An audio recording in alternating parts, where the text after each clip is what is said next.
Hi, welcome back on Do It Yourself channel. Today I'm gonna show you how to make a portrait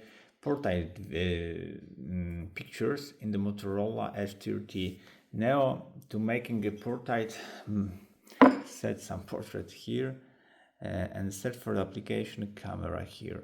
And on the down side you have here a portrait mode. So press on it. Let's pick up the focus on our portrait, and you can make the blur option. You can make the max blur or the minimal blur. So let's check it out with how it's gonna look like with the maximal blur. Let's take the photo, and as you see we have our portrait photo. It's look fine.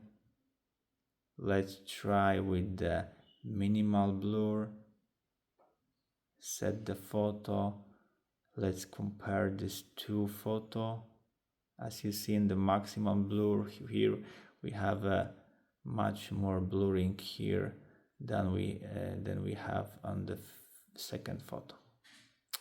So there is information set, so you can read about the portrait, how to use the blur, and that's it for now.